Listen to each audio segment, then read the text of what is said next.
လုံးမဲမင်္ဂလာပ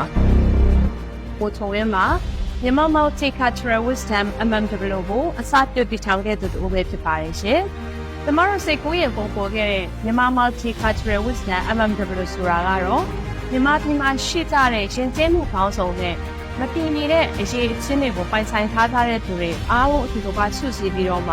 ှကျမတို့မှာရှိနေတဲ့ဒုသားအရင်းမြစ်တွေကနေမှတစ်ဆက်တန်ဖိုးရှိတဲ့အသိပညာတွေဘုတုတ္တတွေမိမိတို့ဖြတ်တန်းလာခဲ့ရတဲ့ဘဝတစ်လျှောက်မှာရှိတဲ့အတွေ့အကြုံအသီးသီးတွေကိုမျှဝေပေးနိုင်ဖို့အတွက်ဖန်တီးတည်ဆောက်ထားတဲ့နေရာလေးတစ်ခုပဲဖြစ်ပါတယ်ရှင်။ကျွန်တော်ကတော့ content writer ကိုသက်ပြအောင်ဖြစ်ပါတယ်။ကျွန်တော် MMW နဲ့လက်တွဲရတဲ့အကြောင်းရင်းရှိပါတယ်။ဒီချိန်မှာကျွန်တော်တို့လူငယ်တွေအားလုံးဟာဒီဘကိုထောက်ခံနိုင်ဖို့ညီလမ်းပေါင်းစုံနဲ့ကြိုးစားနေကြတာဖြစ်ပါတယ်။ကျွန်တော်ကိုယ်တိုင်လည်းပါဝင်ဖြစ်ပါတယ်။အခုလိုကြိုးစားနေကြတဲ့ကျွန်တော်တို့လူငယ်တွေအတွက်ထောက်ပံ့ဖြစ်စေမဲ့ပညာရေးနဲ့လောက်ကိုင်ခွင့်လန်းဆိုင်ရာသတင်းချက်လက်တွေကိုဘယ်လိုတွေ့နေတဲ့ MMW နဲ့လက်တွဲပြီးမျှဝေပေးသွားမှာပဲဖြစ်ပါတယ်။အားလုံးကျေးဇူးတင်ပါတယ်ခင်ဗျာ။ MMW Group နဲ့လက်တွဲခဲ့ရတဲ့အကြောင်းရင်းကတော့နိုင်ငံသားဆိုင်ရာကိစ္စရဲ့ညာပဲဖြစ်စေဒီဖအလောက်ကိုင်ကိစ္စရဲ့ညာပဲဖြစ်စေဘာစကားနဲ့ကျင့်မှုပါပဲဖြစ်စေတမတနိုင်တဲ့အထောက်ပံ့နေရနေပြီးတော့ပုံပြပေးခြင်းတဲ့အတွက်ကြောင့်ပဲဖြစ်ပါတယ်ရှင်။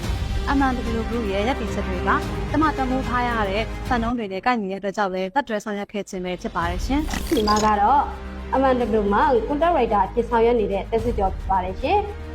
MMW နဲ့ဘာကြောင့်လက်တွဲခဲ့ရလဲဆိုရင်တော့ညီမတို့လိုနိုင်ငံခြားထွက်ချင်တဲ့လူငယ်တိုင်းအတွက်လိုအပ်တဲ့ပြင်ဆင်မှုတွေရဲ့အခွင့်အလမ်းတွေကိုမျှဝေပေးနိုင်လို့လည်းဖြစ်ပါတယ်ရှင်။ညီမကတော့ပထမဆုံးကျင်း EPS စနစ်နဲ့မျိုးသမီးခေါ်ယူမှုမှာအောင်မြင်ထားတဲ့သူတွေဖြစ်ပါတယ်ရှင်။ဒါကြောင့်မို့ EPS စနစ်နဲ့ကိုရီးယားသွားရောက်ခြင်းတို့မျိုးသမီးတိုင်းအတွက်ညီမရရှိခဲ့တဲ့အတွေ့အကြုံတွေရလိုအပ်တဲ့ပစ္စည်းမှုတွေကိုပြုလုပ်နိုင်ဖို့အတွက် MMW နဲ့အတူလက်တွဲပြီးတော့မျှဝေပေးသွားမှာဖြစ်ပါတယ်ရှင်။ကျွန်တော်ကတော့ MMW ကကိုထက်ပဲဖြစ်ပါတယ်။ကျွန်တော်ကတော့နိုင်ငံခြားမှာသွားရောက်ကြောင်းတော်ပစ္စည်းနဲ့ကျောင်းသားပြောက်ပဲဖြစ်ပါတယ်။ကျွန်တော်အနေနဲ့ MMW မှာဆိုရင်နိုင်ငံခြားမှာသွားပညာသင်ဖို့စူးစမ်းနေတဲ့ကျောင်းသားများအတွက်တင်းသိချိုက်တဲ့အကြောင်းအရာတွေသူတင်ပြင်ဆင်ရမယ့်လိုအပ်ချက်တွေကိုကျွန်တော်လေးလာများတော့ပြန်လည် sharing လုပ်ပေးတော့မှာဖြစ်ပါတယ်။ဒါအပြင်ဒီဘက်မှာသွားရလုပ်လုပ်ကိုင်ဖို့ပစ္စည်းတွေများအတွက်တင်းသိချိုက်တဲ့အကြောင်းအရာတွေကြုံတွေ့နိုင်တဲ့အခြေအနေတွေကိုကျွန်တော်ရဲ့ပြပလုပ်ကိုင် agency မှာတက်တော့ခဲ့ရတဲ့လုပ်ငန်းတွေ့ကြုံများအရာပြန်လည် sharing လုပ်ပေးတော့မှာပဲဖြစ်ပါတယ်။ကျေးဇူးတင်ပါတယ်။ကျွန်တော်ကတော့သမင်းရလို့ခေါ်ပါတယ်။ကျွန်တော်ကပြင်မင်းကြီးနဲ့ဗီဒီယို edit ပိုင်းကိုတာဝန်ယူထားတဲ့သူပါ။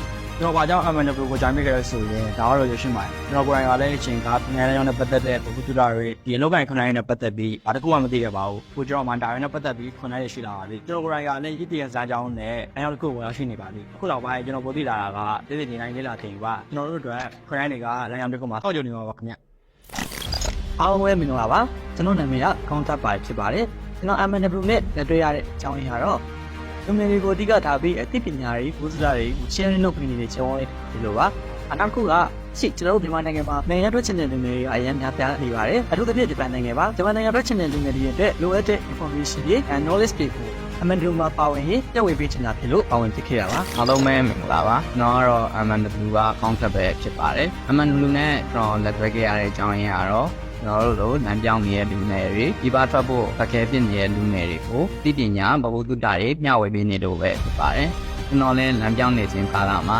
MMW နဲ့တွေ့ပြီးလက်တွဲကြည့်လိုက်တဲ့အခါမှာကျွန်တော်တို့သိပညာဘဝတုတ္တတွေများသာပိုပြီးသိရတယ်လို့ကျွန်တော်ခံစားမိပါတယ်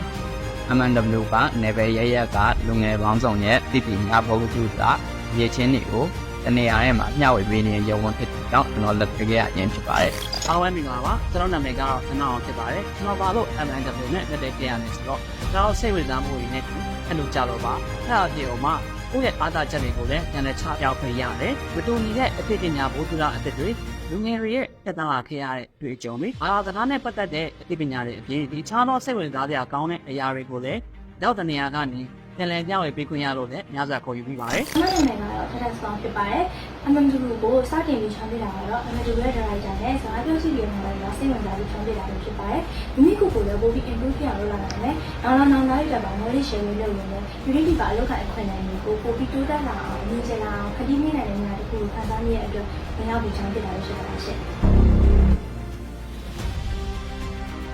Okay ကျမဒီ MMW ကိုစပြီးတော့လုပ်ခဲ့ရတဲ့ရွေးချက်ကိုပြောရမယ်ဆိုရင်ပေါ့ကျမတို့ကကြုံတွေ့ခဲ့ရတယ်လို့မျိုးဖြစ်ခဲ့ရတယ်လို့ပေါ့နော်အခုကိုလက်ရှိနှုတ်နေရတဲ့ဘဝလမ်းခီးမှာရောရှောက်လန်းနေရတဲ့ဘဝလမ်းခီးမှာရော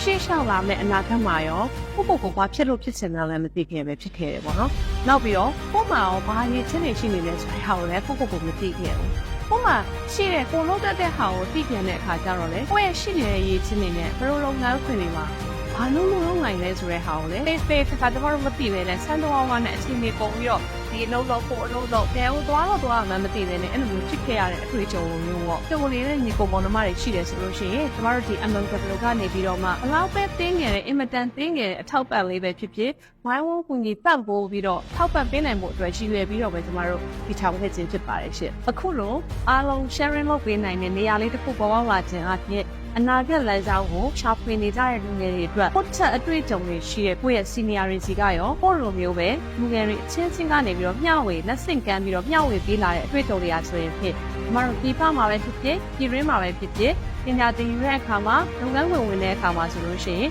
တကယ်ကိုအထောက်အပံ့ပေးနိုင်တဲ့ခြေလှမ်းလေးတစ်နှမ်းစပြီးဖြစ်လာမယ်ဆိုတဲ့ဟာကိုအခိုင်အမာပဲယုံကြည်မိပါတယ်။ဒါကြောင့်မို့ကျမတို့တွေအားလုံးကနေပြီးတော့မှကိုယ်လိုချင်နေတဲ့အနာဂတ်ကိုရှာဖွေပြီးတော့ပုံဖော်နေကြတဲ့အချိန်မှာဆိုလို့ရှိရင် MMW ကနေပြီးတော့မှလူငယ်တွေအားလုံးစုပြီးတော့မှသိထားတဲ့အသိပညာတွေအသက်ပညာတွေတို့တော့ဖြတ်လာခဲ့ရတဲ့အတွေ့အကြုံတွေကိုကျမတို့တွေကမျှဝေပေးမယ်တင်စားပေးမယ်အဓိကအရေးကြီးဆုံးဖြစ်တဲ့ခွန်အားတွေပေးကြပါမယ်ရှင်ဒီအတွက်ကြောင့်မလို့ကျမတို့နဲ့အတူတူကိုယ့်ရဲ့ဖြစ်တည်မှုကိုကိုယ်တိုင်တကယ်ပုံယူပြီးတော့ဝမ်းသာပျော်ရွှင်